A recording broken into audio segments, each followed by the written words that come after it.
कुंडली में पितृदोष से छुटकारा दिलाएंगे ये उपाय, जल्द ही दिखेगा असर। हम सभी ने कभी न कभी अपने जीवन में पितृदोष शब्द का और इससे जुड़ी अलग अलग धारणाओं और विश्वासों का जिक्र अवश्य सुना होगा।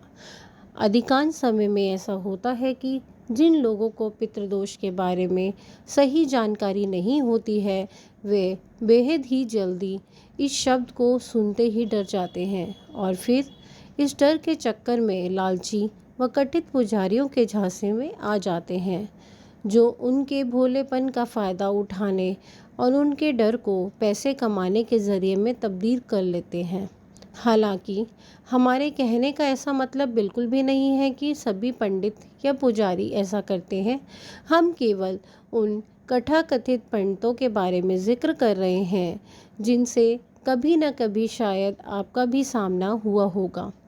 आमतौर पर यह पूजा और अनुष्ठान जैसे नारायण बलि पूजा, प्रेत उद्धार, त्रिपिंडी श्राद्ध, यज्ञ श्राद्ध इत्यादि पूजाएं काफ़ी महंगी होती हैं और इन अनुष्ठानों को करने के लिए पेशेवरों की ही आवश्यकता होती है।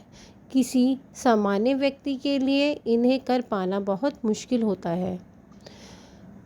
आगे बढ़ने और पितृदोष के बारे में और अधिक दिलचस्प महत्वपूर्ण बातों पर चर्चा करने से पहले जान लेते हैं कि वास्तव में पितृदोष क्या होता है। पितृदोष से मुक्ति पाने के क्या तरीके होते हैं, इनका क्या महत्व होता है और पितृदोष के प्रभाव परिणाम स्वरूप हमें अपने जीवन में क्या कुछ दुष्परिणाम झेलने पड़ सकते हैं।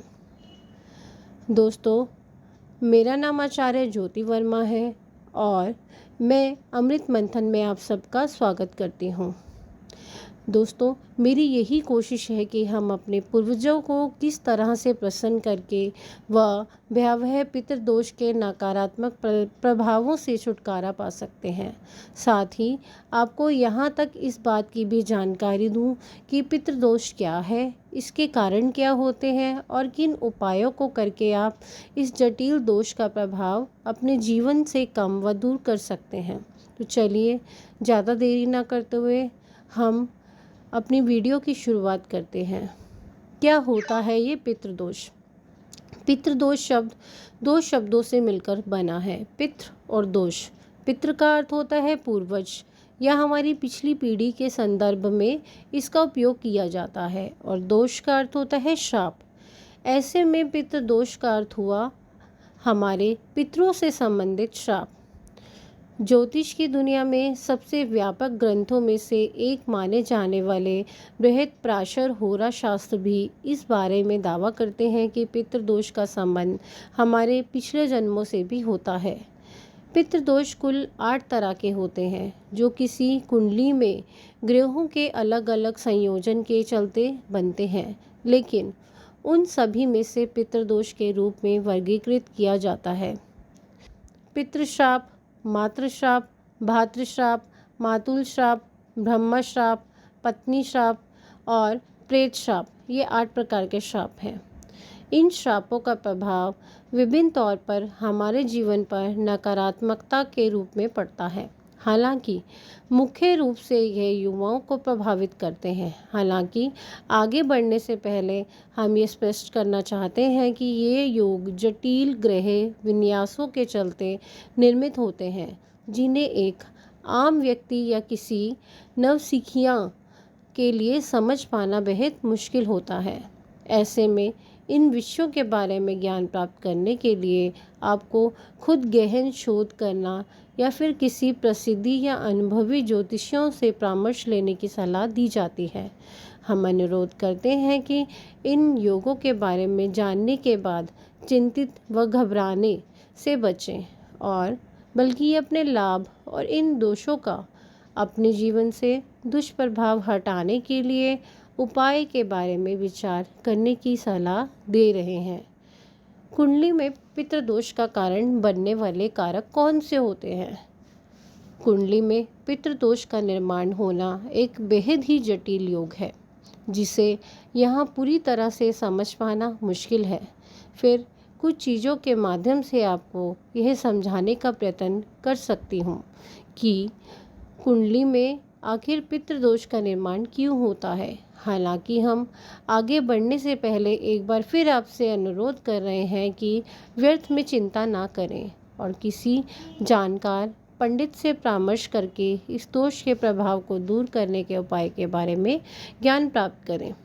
हमारी कुंडली में कुछ लक्षण होते हैं जो पितृदोष का संकेत देते हैं, लेकिन उन तक पहुंचने से पहले या फिर उनके बारे में बात करने से पहले हम आपके यहाँ यह बताना चाहेंगे कि बृहत्पराशर होरा शास्त्र के अनुसार इन दोषों का प्रभाव आप पर या किसी व्यक्ति पर तब तक ही पड़ता है जब आपका लग्नेश या प्रथम भाव का स्वामी सप्तेश या पंचमेश किसी व्यक्ति की कुंडली में कमज़ोर स्थिति में हो। अगर वह मजबूत होगा तो उनका आप पर प्रभाव नहीं पड़ेगा। राहु, केतु या शनि जैसे शुभ ग्रहों के साथ सूर्य की कमज़ोर स्थिति कुंडली में पितृदोष की वजह बनती है, क्योंकि सूर्य हमारे पूर्वजों का प्रतिनिधित्व करता है। इसलिए आत्मा कारक और अच्छी प्रतीक्षा और अच्छे स्वास्थ्य के रूप में भी इसे जाना जाता है और सूर्य देव की पूजा करके हम अपने पितरों को प्रसन्न कर सकते हैं। इसलिए किसी व्यक्ति की कुंडली में कमज़ोर सूर्य पितृदोष का संकेत देता है। राहु, केतु या शनि के साथ युति होने पर चंद्रमा के कमज़ोर स्थिति, क्योंकि चंद्रमा हमारी माँ और पूर्वजों का भी कारक है। चंद्रमा की यह स्थिति माता की ओर से पितृदोष की वजह बनती है।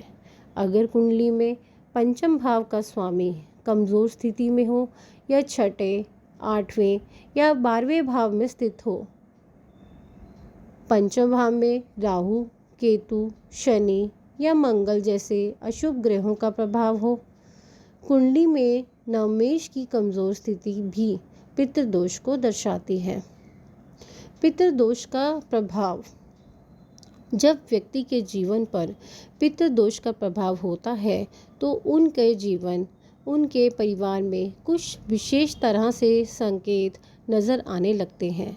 ऐसा कई बार होता है कि लोगों को अपने सही जन्म विवरण के बारे में जानकारी नहीं होती है या कभी-कभी उचित ज्योतिषी सलाह नहीं मिल पाती है, जिसके चलते वह ये निश्चित ही नहीं कर पाते हैं कि उन्हें उनकी कुंडली में पितृदोष जैसी जटिल समस्याएं बनी हुई हैं। संतान प्राप्ति में परेशानी, संतान के स्वास्थ्य और कल्याण से संबंधित परेशानियां, परिवार में योग्य जातकों का विवाह न हो पाने की समस्या या रुकावटें, घर में नवविवाहितों के वैवाहिक जीवन में परेशानियां, परिवार के सदस्यों को बार बार स्वास्थ्य संबंधित परेशानियों से जूझना पड़ सकता है, परिवार के सदस्यों के बीच कलह, लड़ाई झगड़ा व घर में अशांति का माहौल हो सकता है, आर्थिक परेशानियां, अनिश्चितताएं व नुकसान हो सकता है, व्यवसायिक जीवन में लाभ ना मिल पाना, सपने में अपने पूर्वजों को परेशान या दुखी देखना या परिवार में अपमान या सम्मान की हानि होना। कुछ मामलों में अगर पितृदोष ज़्यादा प्रबल होता है तो यह परिवार में अचानक मृत्यु का कारण भी बन सकता है। तो दोस्तों, अपने जीवन से पितृदोष दूर करने के अनुष्ठान व उपायों के बारे में बात करते हैं। पितृदोष के लक्षण और उनसे संबंधित परेशानियां जानकर यकीनन आप भी परेशान हो सकते हैं कि पितृदोष के बुरे प्रभावों को दूर करने के लिए क्या कुछ किया जा सकता है। जैसे कि हमने पहले ही बताया था कि त्रिपिंडी श्राद्ध, गेया श्राद्ध, नारायण बलि पूजा या प्रेतोद्धार जैसी विभिन्न पूजा व विस्तृत अनुष्ठान हैं जिनको कराने से पंडित सलाह देते हैं, लेकिन वह आमतौर पर ज़्यादा महंगे होते हैं और अधिकांश लोग इन्हें करवा पाने में असमर्थ हो सकते हैं। ऐसे में आप इसका लाभ उठा सकते हैं और हमारे शास्त्रों के अनुसार कुछ विशिष्ट अनुष्ठान व पूजा कर सकते हैं। इसके अलावा साल में कुछ ऐसे विशिष्ट दिन भी बताए गए हैं जिनके हम नीचे उल्लेख करे जा रहे हैं, और आप इन अनुष्ठानों और पूजा को करके अपने पूर्वजों को संतुष्ट करने और उनका आशीर्वाद प्राप्त करने और अपने जीवन में पितृदोष के नकारात्मक प्रभावों को दूर करने में सहायता ले सकते हैं। घर में दक्षिण दीवार पर अपने पूर्वजों की तस्वीर लगाएं और उनकी तस्वीर के सामने दिया, धूप और अगरबत्ती जलाएं। विशेष रूप से ऐसा अगर आप श्राद्ध पक्ष के दौरान करते हैं तो आपको विशेष रूप से लाभ मिलेगा।